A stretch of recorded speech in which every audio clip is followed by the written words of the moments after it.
Assetto Corsa Competizione is a great game, the premier GT3 simulator on the market. It's always fun to take on Spa or Monza in an online lobby with some fast GT3 cars and have some quick fun with random racers online.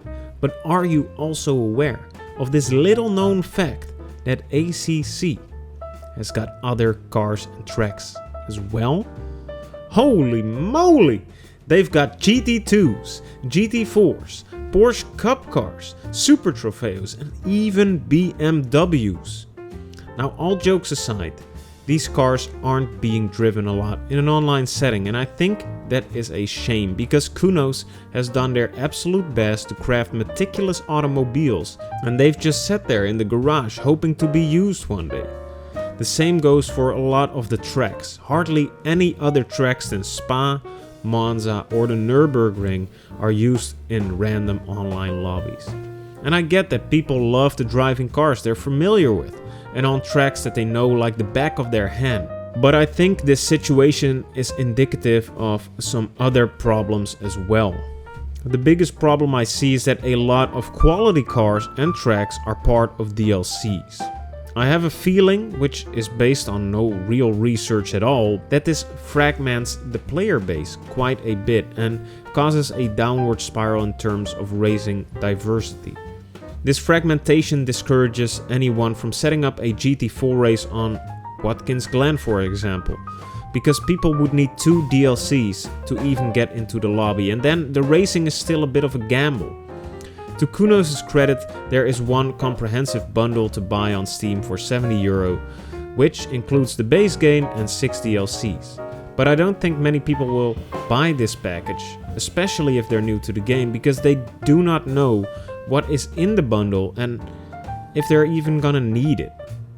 Another problem that arises from this is that the DLCs are not titled very well, and it's not really clear why you'd want them.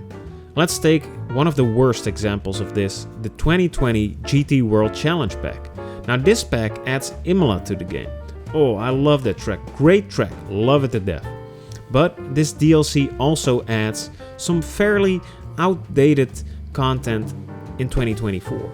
Namely the Ferrari 488 Evo, 60 new liveries from 2020, it updates the driver and team names, it includes a tire model update that was free for everyone to begin with and has been updated further since, and the balance of performance that has also been updated since. So this $8.99 DLC includes 3 things that you might want: Imola, the Ferrari 488 Evo and the Mercedes AMG GT3 Evo, which is still a great value when compared to iRacing. But it's still only one track and one relevant car in the current ACC ecosystem. The rest of this DLC's description is just not useful in the slightest and only serves to confuse the heck out of buyers who aren't heavily involved in the ACC community.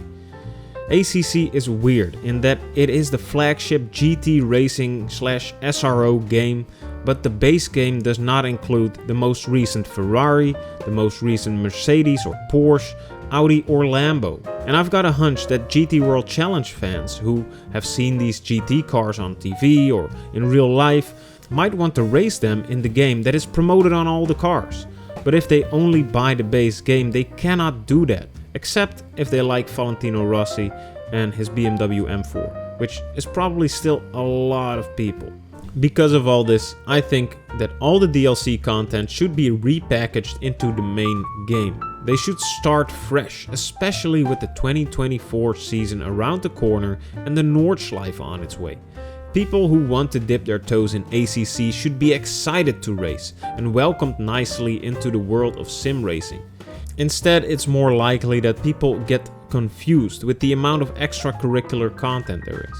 And of course, Kunos should be compensated for their efforts, so a base game price increase would be justified if they'd roll all their content into one big package. I think this would go a long way in improving the new player experience, and it would also promote more racing diversity as everyone would own all the cars and tracks. Now, my opinions are of course completely based on my own experience, and I would love to hear your point of view as well in the comments down below.